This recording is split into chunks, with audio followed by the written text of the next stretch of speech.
Good evening, ladies and gentlemen. Let's get started.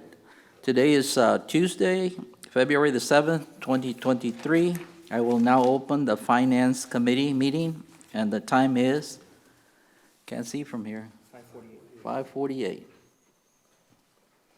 Okay, let's go ahead and proceed to item 2.1, and that is review and discussion of cash account report.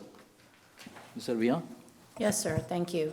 So I will ask Ms. Mata, our CFO, to come forward so that she can elaborate on the reports.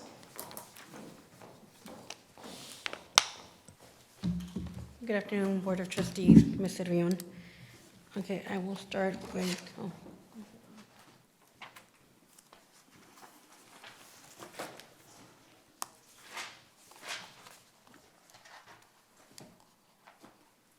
okay. There we go. So the first report is our bank balances.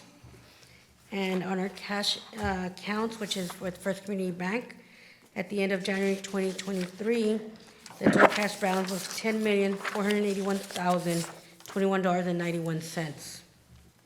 For our investment accounts with First Public, for First Public Investments, Test Class Investments, and Ameritrade, we have a total of $74,938,649.14, for a total cash and investment balance of $85,419,671.05. Any questions?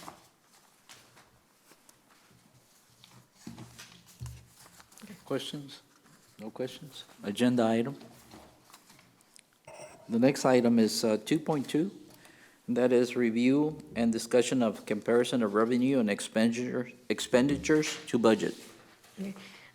For the January 2023 comparison of revenues to expenditures, on the first page, we'll go over the revenues, and for the general fund, which is comprised of the food service, the athletic revenue, band revenue, choir, Project Fit America, and of course, our local maintenance, which is our general fund, the total revenue realized to date is $67,452,072.73, which is 63% of our budget. For our interest and sinking fund, which is our Fund 99, and our bond payments is $6,362,141.20, which is 77.12% of the realized budget.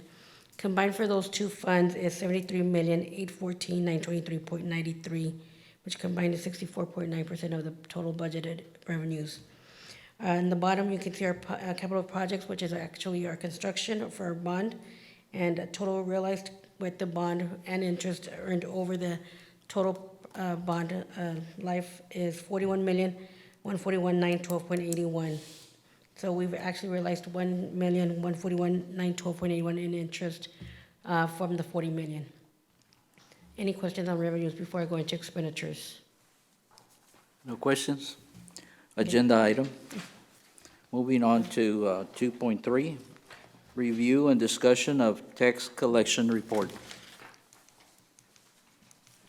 On this one, for our taxes collected, we've collected a total of $13,903,381.61.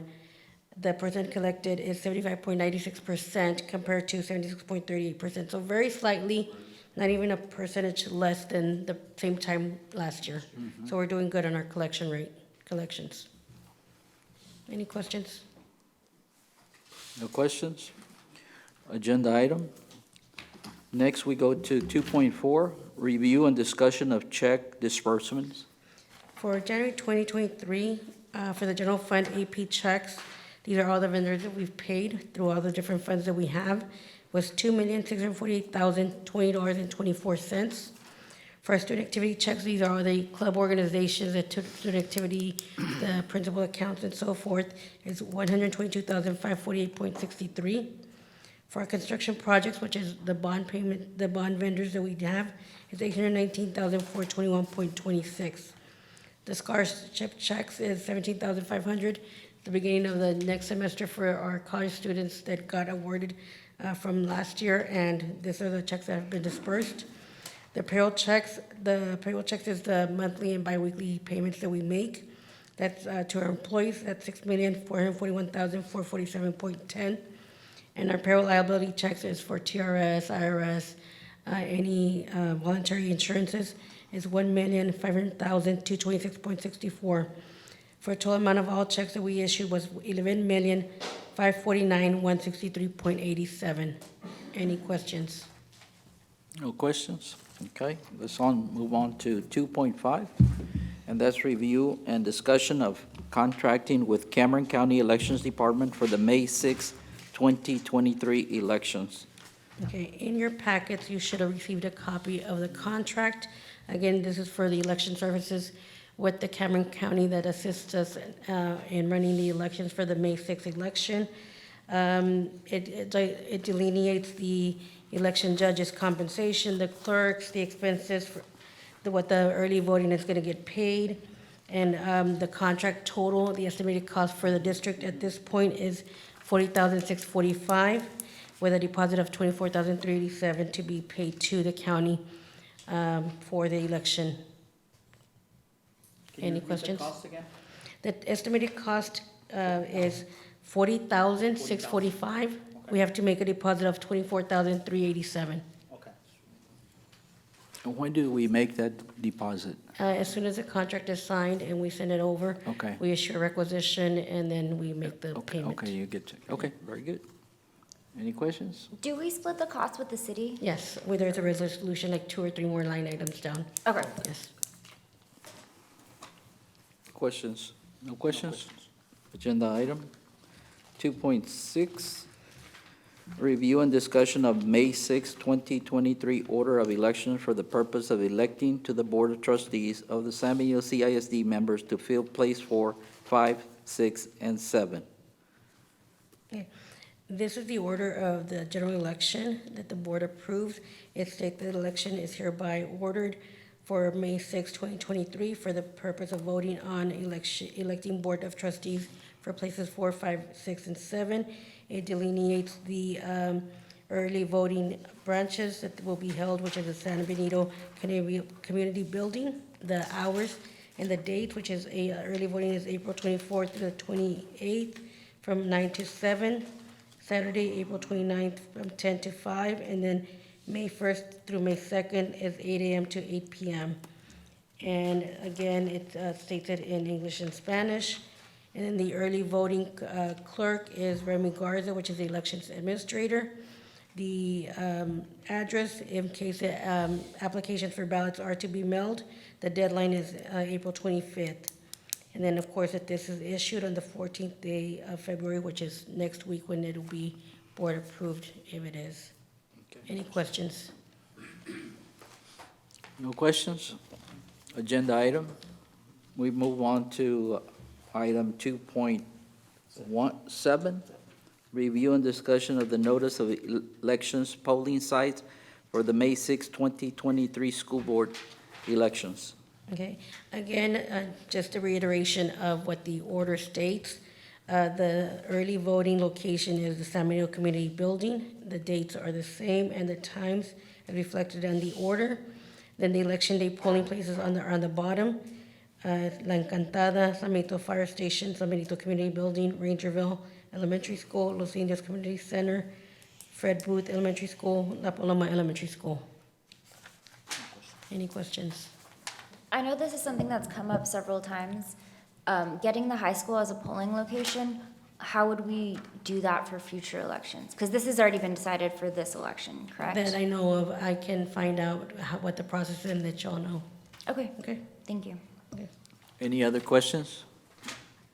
Okay, agenda item 2.9, review and discussion of adding payroll specialists to have access 2.8.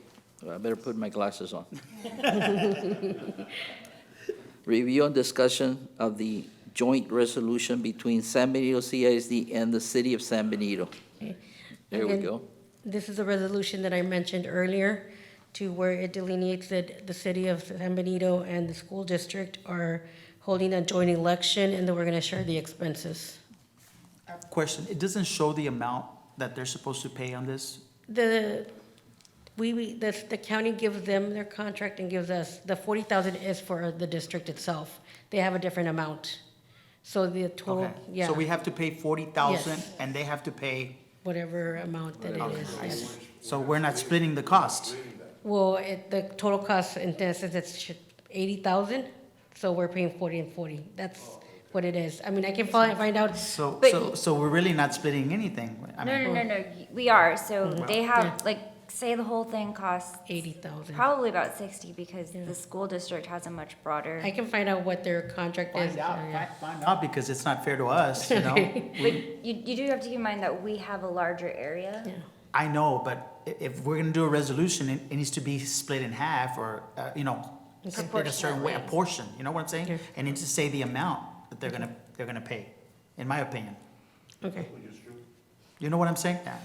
I guess I'll look what- into it. I thought it was from those 40, it was 2020. but, That's what I thought, that's No, what I thought. I've looked at the expenses from prior years, and this is basically what it's been, 40-some thousand, if I remember from what I was looking at.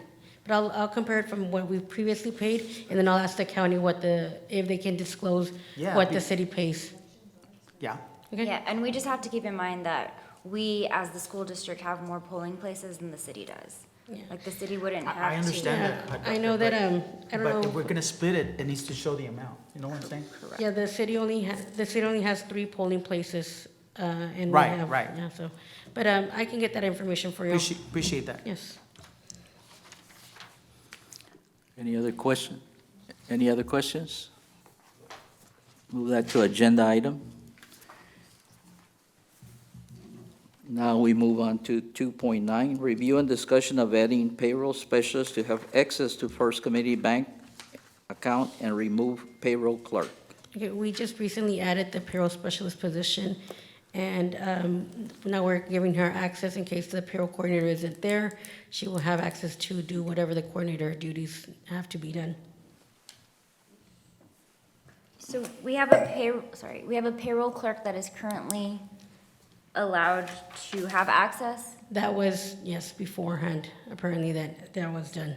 Okay, and then the payroll clerk is being removed, or the payroll clerk position is no longer? No, the access for the bank is being removed from the payroll clerk. But the payroll clerk is still? Oh, yes, Okay. employed, yes. Other questions? Okay. So agenda item, please. Let's see, let's go back to, okay, we're closing the meeting at, Committee concerns? any committee concerns? I missed that one. No concerns? Okay. Let's move on to closing of the meeting. We adjourn at 6:01. That light, I can't see with that reflection there.